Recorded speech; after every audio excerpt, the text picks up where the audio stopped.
Hi hello ಎಲ್ಲರಿಗೂ ನಮಸ್ಕಾರ. ಸುದ್ದಿ ಸಾಗರಿ ಚಾನಲ್ಗೆ ಸ್ವಾಗತ. ಈ ಭಾಗ್ಯಲಕ್ಷ್ಮಿ ಇಂದಿನ ಸಂಚಿಕೆಯಲ್ಲಿ ಏನಾಗ್ತಿದೆ ಅಂತ ನೋಡ್ಕೊಂಡು ಬರೋಣ ಬನ್ನಿ. ಅದಕ್ಕೂ ಮೊದಲು ಯಾರೆಲ್ಲ ನನ್ನ ಚಾನಲ್ಗೆ ಸಬ್ಸ್ಕ್ರೈಬ್ ಮಾಡಿಲ್ಲ ಈ ಕೂಡಲೇ ಸಬ್ಸ್ಕ್ರೈಬ್ ಮಾಡ್ಕೊಳ್ಳಿ. ಬಂಗಾರಿ, ಯಾಕಮ್ಮ ಅಷ್ಟೊಂದು ಚಿಂತೆ ನಿನಗೆ? ನೋಡು, ಏನೇ ಸಿಟ್ಟಿದ್ರು ಊಟದ ಮೇಲೆ ತೋರಿಸ್ಬಾರ್ದು, ಬಾ ಊಟ ಮಾಡು ಅಂತ ಧರ್ಮ ಹೇಳ್ತಾರೆ. ಅದಕ್ಕೆ ತನ್ವಿ, ನನಗೆ ಬೇಡ, ಹಸಿವಿಲ್ಲ, ನೀವೇ ಊಟ ಮಾಡಿ ಅಂತ ಹೇಳಿ ಹೋಗ್ತಾಳೆ. ಅದಕ್ಕೆ ಸುಂದ್ರಿ, ಪಾಪ ಕಣೆ ಭಾಗ್ಯ, ಇನ್ನೂ ಚಿಕ್ಕ ಮಗು, ಸಮಾಧಾನ ಮಾಡಬಾರ್ದ ಅಂತ ಕೇಳ್ತಾಳೆ. ಅದಕ್ಕೆ ಕುಸುಮ, ಸಮಾಧಾನ ಏನೂ ಮಾಡೋದು ಬೇಕಿಲ್ಲ, ಇವಾಗ ಏನಾದರೂ ಇಟ್ಟು ಸಲಿಗೆ ಕೊಟ್ಟರೆ ಸಾಕು, ತಲೆ ಮೇಲೆ ಹತ್ತಿ ಡ್ಯಾನ್ಸ್ ಮಾಡೋಕ್ಕೆ ಶುರು ಮಾಡ್ತಾಳೆ. ಆಮೇಲೆ ಅವಳನ್ನು ನೋಡಿ, ಇಲ್ಲದಲ್ಲ, ಚಿಕ್ಕದು ಇದು ಕಲಿಯುತ್ತೆ ಅಷ್ಟೇ. ಅದಕ್ಕೆ ಭಾಗ್ಯ ಸರಿಯಾಗೇ ಮಾಡ್ತಿದ್ದಾಳೆ. ಮಕ್ಕಳಿಗೆ ಚಿಕ್ಕವರಿದ್ದಾಗಲೇ ಸರಿ ತಪ್ಪು ಏನು ಅಂತ ತಿಳಿಸ್ಕೊಡ್ಬೇಕು, ಇಲ್ಲಾಂದರೆ ನಾಳೆ ತುಂಬ ಕಷ್ಟ ಆಗುತ್ತೆ. ನಾಳೆ ಏನು ಎಲ್ಲ ಸರಿಯಾಗಿ ಸಂಸ್ಕಾರ ಹೇಳ್ಕೊಟ್ರೂ ಹಾಗೆ. ಅದಕ್ಕೆ ಜೀವಂತ ಉದಾಹರಣೆ ಇದಾನಲ್ಲ ಇವರಪ್ಪ ಅಂತ ಕುಸುಮ ಹೇಳ್ತಾಳೆ. ಈ ಕಡೆ ತನ್ವಿ ಅವಳ ಫ್ರೆಂಡ್ ಜೊತೆ ಮಾತಾಡ್ತಾ ಇರ್ತಾಳೆ. ಇಲ್ಲ ಕಡೆ, ನಾನು ಎಲ್ಲೂ ಬರಲ್ಲ ಅಂತ ಹೇಳ್ತಾಳೆ. ಅದಕ್ಕೆ ಅವಳ ಫ್ರೆಂಡ್, ಯಾಕೆ ತನ್ವಿ, ಏನಾಯಿತು ಅಂತ ಕೇಳ್ತಾಳೆ. ಭಾಗ್ಯ ಆಂಟಿ ಪರ್ಮಿಷನ್ ಕೊಟ್ಟಿಲ್ವಾ ಅಂತ ಕೇಳ್ತಾಳೆ. ಅದಕ್ಕೆ ತನ್ವಿ, ನಾನು ಆವಾಗಲೇ ಹೇಳಿಲ್ವಾ, ನನ್ನ ಲೈಫು ನಿಮ್ಮಪ್ಪ ನಿಮ್ಮಷ್ಟು ಈಸಿ ಅಲ್ಲ ಅಂತ. ನಮ್ಮ ಅಜ್ಜಿ ಫಸ್ಟ್ ಆ ಲೆಟ್ರನ್ನ ನೋಡಿದ್ರು, ಆಮೇಲೆ ಎಲ್ಲ ವಿಷಯನೂ ಕೇಳಿ ಬೇಡ ಅಂತ ಹೇಳಿದರು. ಆಮೇಲೆ ಅಮ್ಮನ ಹತ್ರ ಹೋದೆ, ಅಜ್ಜಿ ಹೇಳಿದೆ ಫೈನಲ್, ಆಮೇಲೆ ಏನೂ ಇಲ್ಲ, ಮುಗೀತು ಅಂತ ಹೇಳಿದರು. ಅದಕ್ಕೆ ತನ್ವಿ ಫ್ರೆಂಡ್, ನೀನು ಬಂದಿಲ್ಲ ಅಂದರೆ ಸರಿಯಾಗಲ್ಲ ಕಣೆ, ಇನ್ನೂ ಒಂದು ಸಾರಿ ಮಾತಾಡಿ ನೋಡು ಅಂತ ಹೇಳ್ತಾಳೆ. ಅದಕ್ಕೆ ತನ್ವಿ, ಇಲ್ಲ ಕಣೆ, ಅಷ್ಟು ಒಪ್ಕೊಳ್ಳೋದಿಲ್ಲ, ನಿಮಗೆಲ್ಲ ಒಳ್ಳೆ ಪೇರೆಂಟ್ಸ್, ನಿಮ್ಮ ಅಪ್ಪ ಅಮ್ಮ ಕೇಳಿದ ಕೂಡಲೇ ಒಪ್ಕೊಂಡ್ರು, ಆದರೆ ನನಗೆ ಅದು ಆಗಲ್ಲ ಅಂತ ತನ್ವಿ ಹೇಳ್ತಾಳೆ. ಅದಕ್ಕೆ ತನ್ವಿ ಫ್ರೆಂಡ್, ಅಪ್ಸೆಟ್ ಆಗಬೇಡವೆ, ಏನೋ ಒಂದು ಮಾಡೋಣ ಇರು ಅಂತ ಹೇಳ್ತಾಳೆ. ಅದಕ್ಕೆ ತನ್ವಿ, ಆಯಿತು ಕಣೆ, ನಾಳೆ ಕಾಲೇಜಿನಲ್ಲಿ ಸಿಗ್ತೀನಿ, ಬಾಯ್ ಅಂತ ಹೇಳಿ ಕಾಲ್ ಕಟ್ ಮಾಡ್ತಾಳೆ. ಅಲ್ಲಿಗೆ ಗುಂಡಣ್ಣ ಬಂದು, ಅಯ್ಯೋ ಇವತ್ತು ಹೊಟ್ಟೆ ತುಂಬೋಗಿದೆ ಅಕ್ಕ, ಇವತ್ತು ಊಟ ಸಖತ್ತಾಗಿತ್ತು, ಅದರಲ್ಲೂ ಚಟ್ನಿ ಪುಡಿ ಅನ್ನ ತುಪ್ಪ ಸೂಪರಾಗಿತ್ತು. ಯಾಕೆ ಸೂಪರಾಗಿತ್ತು ಹೇಳು, ನೀ ಇರಲಿಲ್ವಲ್ಲ ಅದಕ್ಕೆ ಅಂತ ತನ್ಮಯ್ ಹೇಳ್ತಾನೆ. ಅದಕ್ಕೆ ತನ್ವಿ, ನೋಡು ತನ್ಮಯ್, ಮೊದಲೇ ನನ್ನ ಮೂಡ್ ಸರಿ ಇಲ್ಲ, ತಿಂದಿದ್ಯಾವ ಮಲ್ಕೋ ಹೋಗು, ಹಾಗಿದ್ರೆ ಹೋಗಿ ಮಲ್ಕೋ ಅಂತ ತನ್ವಿ ಹೇಳ್ತಾಳೆ. ಅದಕ್ಕೆ ತನ್ಮಯ್, ಅದು ಹೇಗಾಗುತ್ತೆ ಅಕ್ಕ, ಇಷ್ಟು ಬೇಗ ಮಲ್ಗೋದ, ಅಮ್ಮ ಇನ್ನೂ ಬಾದಾಮಿ ಹಾಲೇ ಕೊಟ್ಟಿಲ್ಲ, ಅಮ್ಮ ಮಾಡೋ ಬಾದಾಮಿ ಹಾಲು ಎಷ್ಟು ಸೂಪರಾಗಿರುತ್ತೆ ಗೊತ್ತಲ್ವಾ, ಅದನ್ನು ಕುಡಿದೇ ಮಲಗೋಕ್ಕಾಗುತ್ತಾ?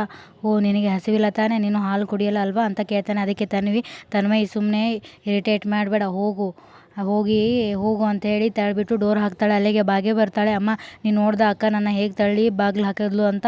ಅದಕ್ಕೆ ಭಾಗ್ಯ ನೋಡಿದೆ ಗುಂಡಣ್ಣ, ಅವಳೇನೋ ಕೋಪ ಮಾಡಿಕೊಂಡಿದ್ದಾಳೆ, ಸರಿ ಹೋಗ್ತಾಳೆ ಬಿಡು, ನೀನು ಇವತ್ತು ನನ್ನ ಜೊತೆ ಮಲ್ಕೋ ಆಯಿತಾ ಅಂತ ಹೇಳ್ತಾಳೆ.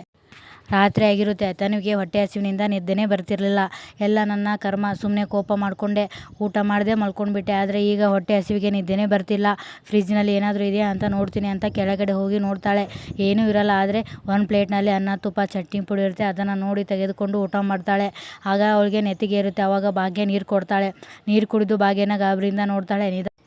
ನಿಧಾನಕ್ಕೆ ತಿನ್ನು ಬಂಗಾರಿ, ಅದನ್ನು ನಿನಗೆ ಅಂತಾನೆ ಇಟ್ಟಿದ್ದು, ಏನು ಬರ್ತಾ ಮಿತಿ ಮೀರ್ತಾ ಇದೆಯಾ, ಬೇಕು ಅಂದರೆ ಮರ್ಯಾದೆಯಿಂದ ತಿನ್ನು, ಇಲ್ಲ ಅಂದರೆ ನಾಳೆ ಇದನ್ನೂ ಸಿಗಲ್ಲ ನಿನಗೆ, ನಿನ್ನ ಈ ಸಿಟ್ಟನ್ನೆಲ್ಲ ಬೆಟ್ಟ ಹತ್ತಿಸ್ತೀನಿ ಗೊತ್ತಾಯ್ತಾ, ಸುಮ್ಮನೆ ತಿನ್ನು ಬಂಗಾರಿ, ನೀನು ಒಳ್ಳೆಯ ವಿಷಯಕ್ಕೆ ಹಠ ಮಾಡು, ನಾವೆಲ್ಲರೂ ಕೇಳ್ತೀವಿ, ಆದರೆ ಇಂಥ ವಿಷಯಕ್ಕೆ ಹಠ ಮಾಡಿದ್ರೆ, ಕೋಪ ಮಾಡಿಕೊಂಡ್ರೆ ಯಾರೂ ಕೇಳಲ್ಲ, ನಿನಗೆ ಇಷ್ಟ ಅಂತಾನೆ ತುಪ್ಪ ಚಟ್ನಿ ಪುಡಿ ಎತ್ತಿಟ್ಟಿದ್ದೀನಿ, ತಿನ್ನು ಅಂತ ಹೇಳಿ ತನ್ವಿ ಸಿಟ್ಟಿನ ಕಮ್ಮಿ ಮಾಡಿ ನಗಿಸ್ತಾಳೆ. ಈ ಕಡೆ ಧರ್ಮ, ಕುಸುಮ, ಭಾಗ್ಯ ತನ್ನ ಮಕ್ಕಳನ್ನ ಹೇಗೆ ಬೆಳೆಸಬೇಕು ಹಾಗೆ ಬೆಳೆಸಿದ್ದಾಳೆ ಅಂತ ಧರ್ಮ ಹೇಳ್ತಾರೆ. ಅದಕ್ಕೆ ಕುಸುಮ, ಹ್ಞೂ, ಮತ್ತು ಯಾರು ಸೊಸೆ ಅವಳು, ಕುಸುಮನ್ ಸೊಸೆ ಅಂತ ಹೇಳ್ತಾಳೆ. ಬೆಳಗ್ಗೆ ಭಾಗ್ಯ ಮತ್ತು ಸುಂದರಿ ಮತ್ತು ಪೂಜಾ ಎಲ್ಲ ಕಡೆ ತಿರುಗಾಡಿ ಕಂಪ್ಲೇಂಟ್ ಕೊಡ್ತಿರ್ತಾರೆ. ಇದು ಕೈತೂತು ಅಂತ ಹೊಸದಾಗಿ ಊಟದ ಡಬ್ಬಿ ಶುರು ಮಾಡಿದ್ದೀವಿ, ಮನೆಯಲ್ಲಿ ಎಲ್ಲ ಅಡುಗೆ ನೀಟಾಗಿ ರೆಡಿ ಮಾಡಿ ತುಂಬ ಆರೋಗ್ಯವಾಗಿ ರುಚಿಯಾಗಿರುತ್ತೆ, ಏನಾದರೂ ಊಟದ ಅಗತ್ಯ ಇದ್ದರೆ ದಯವಿಟ್ಟು ಈ ನಂಬರ್ಗೆ ಕಾಲ್ ಮಾಡಿ, ದಯವಿಟ್ಟು ಆರ್ಡ್ರ್ ಕೊಡ್ಬೋದು ಸರ್ ಅಂತ ಹೇಳ್ತಿರ್ತಾರೆ. ಈ ಕಡೆ ತನ್ವಿ ಕಾಲೇಜಿಗೆ ಹೋಗ್ತಿರ್ತಾಳೆ. ಅದಕ್ಕೆ ಕುಸುಮ, ಏನೇ ಇವತ್ತು ಇಷ್ಟು ಬೇಗ ಕಾಲೇಜ್ಗೆ ಹೋಗ್ತಾ ಇದೆಯಾ ಅಂತ ಕೇಳ್ತಾಳೆ. ಅದಕ್ಕೆ ತನ್ವಿ, ಹ್ಞೂ ಅಜ್ಜಿ, ಇವತ್ತು ಸ್ವಲ್ಪ ಬೇಗ ಹೋಗಬೇಕು. ಅದಕ್ಕೆ ಕುಸುಮ, ಯಾಕೆ ಅಂಥದ್ದು ಏನಿದೆ ಅಂತ ಕೇಳ್ತಾಳೆ. ಅದಕ್ಕೆ ತನ್ವಿ, ಇವತ್ತು ಸ್ಪೆಷಲ್ ಕ್ಲಾಸ್ ಇದೆ ನನಗೆ, ಒಬ್ಬರು ಮ್ಯಾಮ್ ಇವತ್ತು ಅವರ ಚಾಪ್ಟರ್ನ ಮುಗಿಸಿಲ್ಲ, ಅದಕ್ಕೆ ಎಕ್ಸ್ಟ್ರಾ ಕ್ಲಾಸ್ ತೊಗೊಂಡು ಎಲ್ಲ ಪೋರ್ಷನ್ಸ್ನ ಕಂಪ್ಲೀಟ್ ಮಾಡ್ತೀನಿ ಅಂತ ಹೇಳಿದ್ದಾರೆ, ಅದಕ್ಕೆ ಬೇಗ ಹೋಗ್ತಿದ್ದೀನಿ ಅಂತ ಹೇಳ್ತಾಳೆ. ಅದಕ್ಕೆ ಕುಸುಮ, ಸರಿ ಆಯಿತು ಹೋಗು ಅಂತ ಹೇಳ್ತಾಳೆ. ಅದಕ್ಕೆ ತನ್ವಿ, ಸರಿ ಅಜ್ಜಿ, ನನಗೆ ಲೇಟ್ ಆಯಿತು, ನಾನು ಬರ್ತೀನಿ ಅಂತ ಹೇಳಿ ಹೋಗ್ತಾಳೆ. ಆವಾಗ ಭಾಗ್ಯ, ಪೂಜಾ, ಸುಂದರಿ ಮನೆಗೆ ಬರ್ತಾರೆ. ಕುಸುಮ ಕೇಳ್ತಾಳೆ, ಹೋಗಿದ್ದ ಕೆಲಸ ಏನಾಯ್ತಮ್ಮ ಅಂತ ಕೇಳ್ತಾಳೆ. ಅದಕ್ಕೆ ಭಾಗ್ಯ, ತುಂಬಾ ಚೆನ್ನಾಗಾಯಿತು ಅತ್ತೆ ಅಂತ ಭಾಗ್ಯ ಹೇಳ್ತಾಳೆ. ಆವಾಗ ಸುಂದರಿ ಹೇಳ್ತಾಳೆ, ಕುಸುಮಾತಿಗೆ ಕಂಡೋರಿಗೆಲ್ಲ ತೊಗೊಳ್ಳಿ ಅಂತ ಹಂಚಿಬಿಟ್ಟಿದ್ದೀವಿ ಅಂತ ಸುಂದರಿ ಹೇಳ್ತಾಳೆ. ಅದಕ್ಕೆ ಪೂಜಾನು, ಹ್ಞೂ ಅತ್ತೆ, ನೋಡ್ತಾ ಇರಿ, ಫೋನ್ ಮೇಲೆ ಫೋನ್ ಬರುತ್ತೆ ಅಂತ ಹೇಳ್ತಾಳೆ.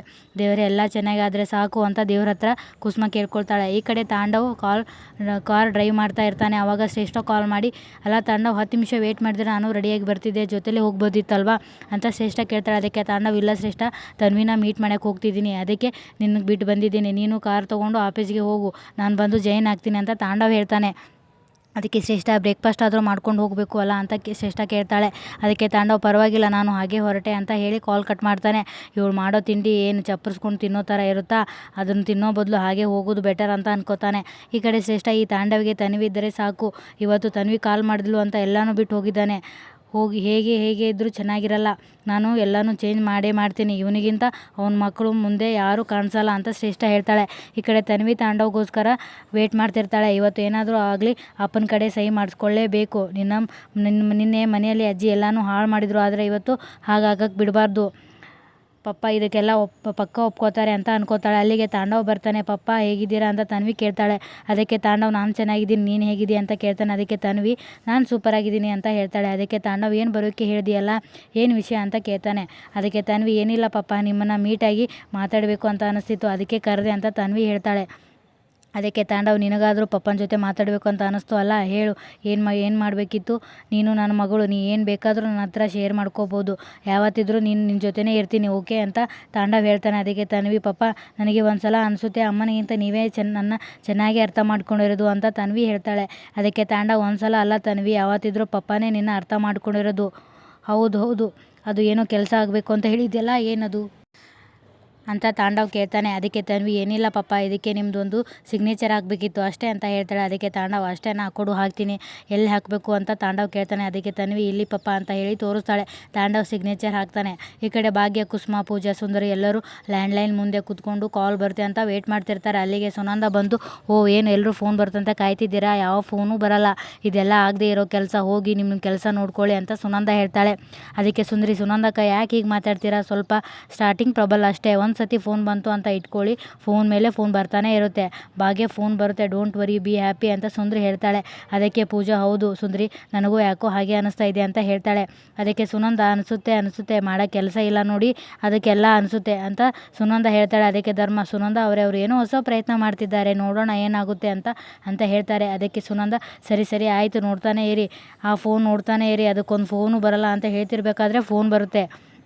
ಆಗ ಪೂಜಾ ಕಾಲ್ ರಿಸೀವ್ ಮಾಡ್ತಾಳೆ. ರಾಂಗ್ ನಂಬರ್ ಇರುತ್ತೆ, ಯಾವ ಲೋನು ಬೇಡ ಅಂತ ಹೇಳಿ ಕಾಲ್ ಕಟ್ ಮಾಡ್ತಾಳೆ. ಅದಕ್ಕೆ ಸುನಂದ ಈ ಥರನೇ ಫೋನ್ ಬರೋದು, ನಿಮಗೆ ಊಟಕ್ಕೆ ಸಂಬಂಧಪಟ್ಟಿದ್ದು ಯಾವ ಫೋನು ಬರಲ್ಲ ಅಂತ ಸುನಂದ ಹೇಳ್ತಾಳೆ. ಅದಕ್ಕೆ ಕುಸುಮ ಅಯ್ಯೋ ಸುಮ್ಮನೆ ಇರ್ತೀರಾ, ಯಾಕೆ ಈ ಥರ ಅಡ್ಬೈ ಹಾಕ್ತೀರಾ ಅಂತ ಹೇಳ್ತಿರ್ಬೇಕಾದ್ರೆ ಮತ್ತೆ ಕಾಲ್ ಬರುತ್ತೆ. ಈ ಸಲ ಕುಸುಮ ಕಾಲ್ ರಿಸೀವ್ ಮಾಡ್ತಾಳೆ. ಆಗಲೇ ಕಂಪ್ಲೇಂಟ್ ಕೊಟ್ರಿ ಅಲ್ಲ, ಅವ್ರ ಮನೆನಾ ಇದು ಅಂತ ಕೇಳ್ತಾರೆ. ಅದಕ್ಕೆ ಕುಸುಮ ಹೌದು ಅದೇ ಮನೆ ಇದು ಅಂತ ಕುಸುಮ ಹೇಳ್ತಾಳೆ. ಅದಕ್ಕೆ ಏನು ಬೇಕಾಗಿತ್ತು ಅಂದರೆ, ಆಗಲೇ ಒಂದು ಸಖತ್ತಾಗಿರೋ ಹುಡುಗಿ ಕಂಪ್ಲೇಂಟ್ ಕೊಟ್ಟರು, ಅವ್ರ ಹೆಸರು ಮತ್ತು ನಂಬರ್ ಬೇಕಾಗಿತ್ತು ಅಂತ ಹೇಳ್ತಾನೆ. ಅದಕ್ಕೆ ಕುಸುಮ ಇಡೋ ಫೋನು, ಏನೋ ಮಾತಾಡ್ತಾ ಇದೆಯಾ ನೀನು, ನಿಮ್ಮ ಮನೆಯಲ್ಲಿ ಯಾರು ಅಕ್ಕ ತಂಗಿಯರು ಇಲ್ವಾ, ಬಾಯಿಗೆ ಬಂದ ಹಾಗೆ ಎಲ್ಲ ಮಾತಾಡ್ತಿದ್ದೆ, ಇನ್ನೊಂದು ಸಲ ಏನಾದರೂ ಫೋನ್ ಮಾಡಿದ್ರೆ ಪೊಲೀಸರಿಗೆ ಹಿಡಿದು ಕೊಟ್ಬಿಡ್ತೀನಿ ಅಂತ ಕಾಲ್ ಕಟ್ ಮಾಡ್ತಾಳೆ. ಅತ್ತೆ ಏನಾಯಿತು ಅತ್ತೆ, ಯಾಕಿಷ್ಟು ಕೋಪ ಮಾಡ್ಕೊಂಡ್ರಿ ಅಂತ ಭಾಗ್ಯ ಕೇಳ್ತಾಳೆ. ಅದಕ್ಕೆ ಕುಸುಮ ಯಾರೋ ಗ್ರಹಚಾರ ಕೆಟ್ಟವನು ಫೋನ್ ಮಾಡಿದ್ದ, ಅವನಿಗೆ ಈ ಪೂಜಾ ನಂಬರ್ ಬೇಕಂತೆ, ಸಂಸ್ಕಾರ ಇಲ್ಲದೆ ಇರೋನು, ಅದಕ್ಕೆ ಅಂತ ಕುಸುಮ ಹೇಳ್ತಾಳೆ. ಅದಕ್ಕೆ ಸುನಂದ ಇದಕ್ಕೆ ನಾ ಹೇಳಿದ್ದು ಕೆಲಸ ಬೇಡ ಅಂತ, ನೋಡಿದ್ರ ಪೂಜಾನ ಹೆಸರು ನಂಬರ್ ಕೇಳಿ ಫೋನ್ ಮಾಡ್ತಾ ಇದ್ದಾರೆ, ನೀವು ನಿಮಗೆ ಲಾಭ ಆಗಲಿ ಅಂತ ನಂಬರ್ ಹಾಕಿದರೆ, ಆದರೆ ಅವ್ರ ಲಾಭಕ್ಕೆ ನಿಮ್ಮ ನಂಬರ್ನ ಉಪಯೋಗಿಸ್ಕೊಳ್ತಿದ್ದಾರೆ ಅಂತ ಸುನಂದ ಹೇಳ್ತಾಳೆ. ಅದಕ್ಕೆ ಭಾಗ್ಯ ಮತ್ತೆ ಶುರು ಮಾಡ್ದ ಕಿರುಚೋದನ, ಯಾಕಮ್ಮ ಇಷ್ಟೊಂದು ಗೋಳಾಡ್ತಾ ಇದೆಯಾ, ಈಗ ಇದರಿಂದ ಯಾರಿಗೂ ತೊಂದರೆ ಆಗಿಲ್ಲ ತಾನೇ ಅಂತ ಭಾಗ್ಯ ಹೇಳ್ತಾಳೆ. ಅದಕ್ಕೆ ಸುನಂದ ಮುಂದೆ ತೊಂದರೆ ಆಗಬಾರ್ದು ಅಂತ ಗೋಳಾಡ್ತಿದ್ದೀನಿ ಕಣೆ, ಒಬ್ಬಳು ಮಗಳ ಜೀವನ ಅಂತೂ ಹಾಳಾಯಿತು, ಇವಳ ಜೀವನನ ಹಾಳಾಗಬಾರ್ದು ಅಂತ ಗೋಳಾಡ್ತಿದ್ದೀನಿ ಅಂತ ಸುನಂದ ಹೇಳ್ತಾಳೆ. ಅದಕ್ಕೆ ಭಾಗ್ಯ ಅಮ್ಮ ಇಲ್ಲಿ ಯಾರ ಜೀವನನೂ ಹಾಳಾಗಿಲ್ಲ, ಹಾಳಾಗೋದಕ್ಕೂ ನಾನು ಬಿಡೋದಿಲ್ಲ ಅಂತ ಹೇಳ್ತಿರ್ತಾಳೆ. ಮತ್ತೆ ಫೋನ್ ಬರುತ್ತೆ. ಈ ಸಲ ಧರ್ಮ ಕಾಲ್ ರಿಸೀವ್ ಮಾಡಿ ಹಲೋ ಅಂತ ಹೇಳ್ತಾನೆ. ಅಲ್ಲಿಗೆ ಈ ಸಂಚಿಕೆ ಮುಕ್ತಾಯವಾಗುತ್ತದೆ. ಧನ್ಯವಾದಗಳು.